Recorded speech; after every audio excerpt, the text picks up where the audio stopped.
Hello everyone, welcome back to the Movie Reviewers 100.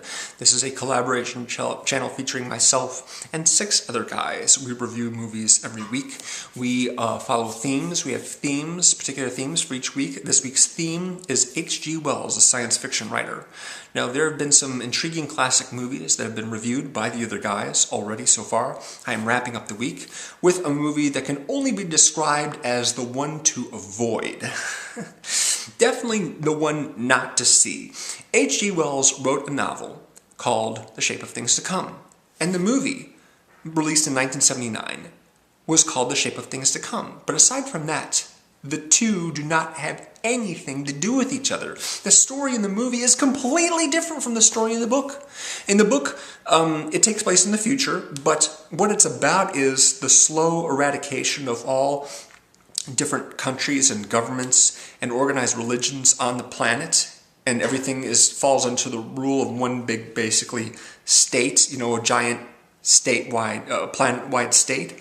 And the movie is nothing like this. It takes place in outer space, where people fly to different planets and fight battles and with robots and things like that. It's crazy. It's nothing like the story in the book.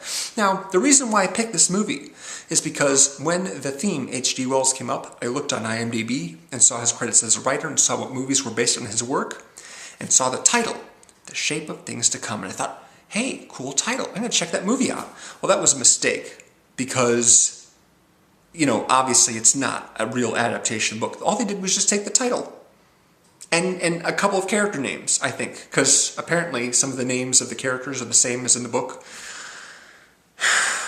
What a waste of time. And believe me, it sure seems like a waste of time on the part of the people that actually made the movie. I mean, the special effects, the fight scenes, the acting, the writing, everything is just so incredibly uninspired in this film. So uninspired.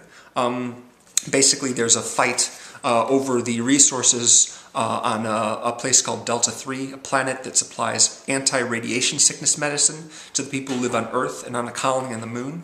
And the madman scientist played by Jack Palance, who takes over the colony on Delta 3, says, I'm not going to send any more medicine to Earth and the moon unless you make me supreme ruler over all the human civilizations in the solar system or galaxy or whatever. I'm like, no, we're not going to do that. So there's this fight. There's this fight between these guys, and this has nothing to do with the book at all. Nothing to do with it at all. There's robots. They're very, very lame. They're stupid looking.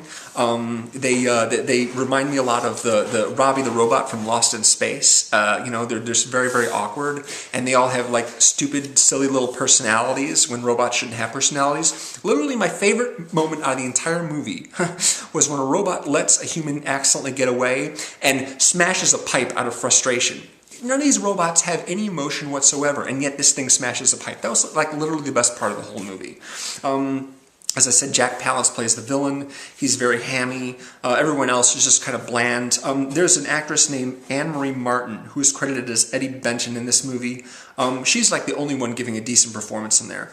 On the Delta 3 colony, the former leader, the one who was ousted, her name is Nikki. She has no title. She doesn't even have a last name. Everyone just calls her Nikki. What is up with that? That's just stupid, okay? And one of the worst parts about this, as far as the writing goes, is the fact that the people who wrote this story didn't seem to have a basic understanding of how space works, okay?